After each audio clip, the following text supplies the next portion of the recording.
Penguin Random House Audio presenta Una dulce venganza, de Jonas Jonasson, narrado por Pablo Ibáñez Durán. El patriotismo es la virtud de los depravados. Oscar Wilde. Dile a Oscar que no piense tanto, anda. Tía Clara. Prólogo. Érase una vez un artista modestamente exitoso en el Imperio Austrohúngaro. Se llamaba Adolf y llegaría a ser conocido en el mundo entero por otros motivos. El joven Adolf opinaba que el arte auténtico era aquel que representaba la realidad tal como es, tal como el ojo la percibe, más o menos como una fotografía, pero en color. Lo real es lo bello, decía, citando a un francés del que por lo demás no quería saber nada. Muchos años después, cuando Adolf ya no era tan joven, ordenó quemar libros, obras de arte e incluso a personas en nombre de su imagen del mundo, que era la única correcta. A la larga, eso condujo a la mayor guerra de la historia de la humanidad hasta ese momento. Adolf la perdió y murió, ambas cosas. Su imagen del mundo, sin embargo, solo se sumió en un profundo letargo. Primera parte. 1. Él no tenía ni la menor idea de quién era Adolf y jamás había oído hablar del Imperio Austrohúngaro. Ni falta que le hacía. Era el curandero de un pueblo apartado de la sabana africana. Dejó tan pocas huellas en la tierra roja y ferrosa que ya nadie recuerda cómo se llamaba. Era diestro en el arte de la medicina, pero, así como él mismo no tenía mayores noticias del resto del mundo, la buena nueva de sus habilidades tampoco llegó más allá del valle donde habitaba. Vivió frugalmente, murió demasiado pronto.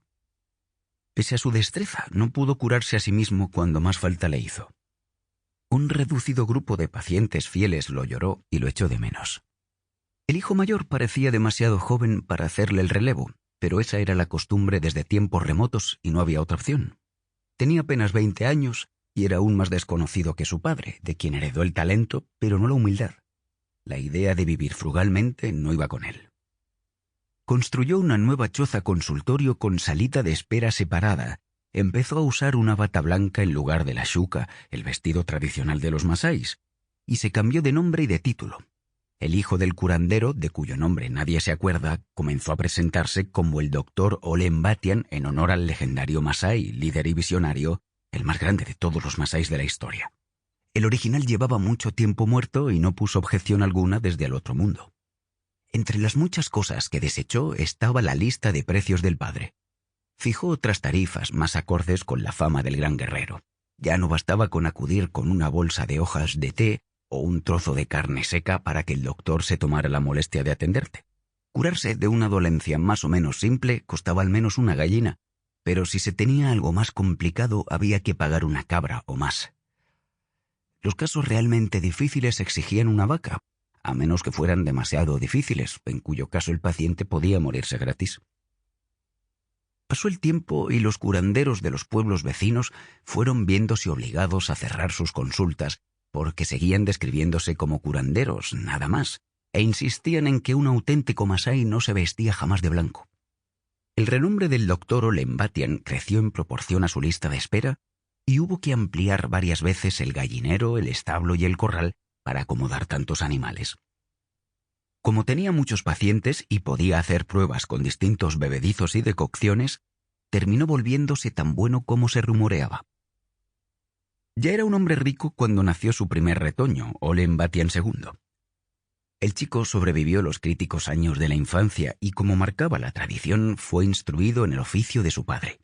Pasó varios años a su lado como aprendiz antes de que la muerte lo obligara a sucederlo. Tras ese día inevitable, conservó el nombre usurpado de su padre, pero tachó el título de doctor y le prendió fuego a la bata blanca. Muchos pacientes que provenían de poblados lejanos pensaban que los médicos, a diferencia de los curanderos, solían meterse en cosas de brujería, y a aquel que despertara sospechas no le quedaban muchos días de oficio por delante, ni, para ser francos, muchos días de vida.